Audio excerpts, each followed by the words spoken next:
How many times do I have to tell you, even when you... Hello everyone, and thank you for tuning in. I'm Mrs. T. Today, I want to talk to you about knowing your role in relationships. Oh, so juicy. Where do we start? In life, we as people play many roles. I want to focus on roles we play in some relationships. Let's dig right in. Husband and wife. Whether you are a male or a female, if you are in a relationship, marriage, you have a role to play. In my opinion, you have an obligation to ensure the well-being of your spouse, the security of your spouse, and the overall happiness of your spouse. Well-being, because it is your responsibility to ensure your spouse has everything they need to function. Security, to ensure they are and feel safe at all times, safe from harm and secure in their relationship with you. Happiness, by making sure your spouse can trust you and has no reason to worry about you straying. Respecting them, by not coming in all hours of the night or even the next day, and making sure no one feels that they have the audacity to approach or harass your spouse because they are in a relationship with you, or screwing around with you, I should say.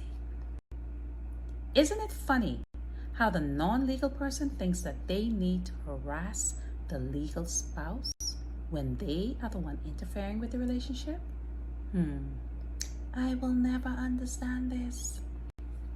All I can say is, if any other woman or man ever thinks that they could pick up the phone or dares to face me because they believe they have something going on with my spouse, two things will happen. First, I will not entertain foolishness with my spouse for putting me in such a pooped up situation. And then, by permanently taking myself out of the situation. Second, if the person dares to approach me in person, it will be the last time that they try to approach anyone when they are the offender. Side piece or side person? Side piece is exactly what it is, a side piece.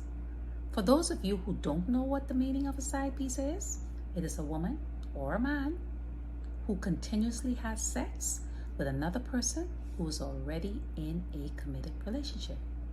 If you are aware that you are the side piece, then you deserve everything you got coming to you. There are no benefits to being a side piece. You are not owed anything. If you decide you want to be someone else's mattress for whatever period of time, that's on you. This means you can't catch feelings or ask for special favors. Stay in your lane, as people would say. Girlfriend, boyfriend. If you are someone else's girlfriend or boyfriend, I call this practice before marriage. You set the rules, but remember, if you can't live by the rules, then maybe you should not be in this type of relationship. In my opinion, boyfriend and girlfriend should not live together if they have no plans to marry within 6 months. Why 6 months, you may say? Well, if you live together more than 6 months, then how long is your engagement? I know of people who have been engaged for 5, 10, 15, even 20 years. Why in the world would you want to be engaged for longer than 12 months? What else are you trying to learn about the other person? All of the courting should be done ahead of the engagement, not after. Usually, the woman has the most to lose in this type of situation. But if you are engaged for more than a year, then you need to evaluate that relationship. Further, don't get engaged to keep the other person's hope up thinking you want them when you really only want their body. To use that and continue to do what you want because you have not yet said I do. That is torture and deserves to be punished in the worst way. How dare you hold someone captive, pretending you will marry them someday, which never comes. And you, who stays in a relationship believing the sugary talk of the other person? There are millions of fish out there. Don't spend your best years hoping someone will marry you eventually. And then you find that you're in this relationship relationship 5, 10, 15, 20 years, however many amount of years. You're better than that. Common law. This relationship, I think, is the most deadly and is more negative to females than it is males. You live and have all your children with one man for many years without the benefit of a ring or the security of a marriage. In doing so, some research, it does not appear as though common law marriages are legal in any country. The relationship is recognized, however, in a few states and provinces in the United States and Canada, but by no means does it carry the legal weight of a union by marriage. I urge you to check your local laws in your country, state, and province so you know what they say about this type of relationship should you decide to enter into one or find yourself in one. Having said that, living with someone gives you no rights in terms of them getting sick, entering into contracts, and the like. Imagine this woman or man you've lived with for 5 years or more gets incapacitated, and you are not the person who gets to make the decision on what happens next. He or she may have to be airlifted, and arrangements need to be made, but you have no say.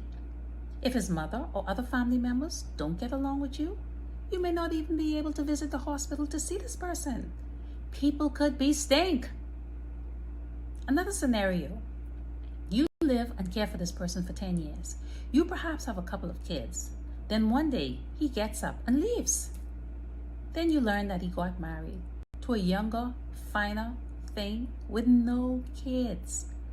Enough to take a knife straight to his heart, right? It happens, and it has happened.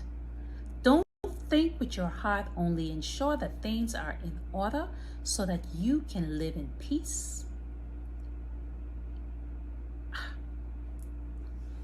Don't start another relationship until you have ended the current one.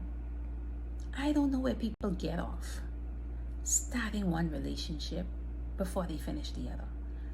It's very simple to tell the person, listen here, I ain't for you.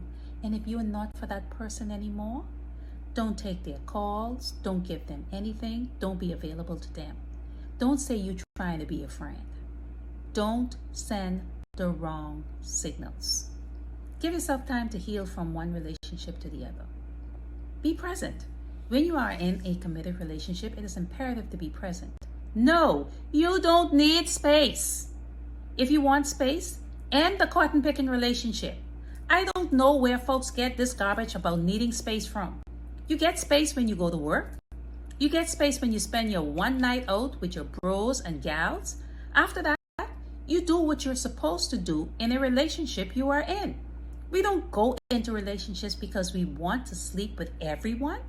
We get into relationship because we want to build something special with that one special person. Learn to compromise. There is no leader in a team relationship. A marriage is a team. A relationship, a committed relationship is a team. If you want to be the one making all the decisions, if you want to be the one handling all the money, then you need to be in a relationship with yourself. Engagements should not last longer than 12 months. That's my opinion.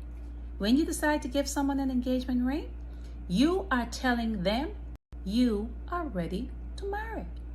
So let's start planning. Don't beg for marriage or even an engagement ring. You might not like what you get. Don't badmouth your prior relationship, no matter what you've learned about that person.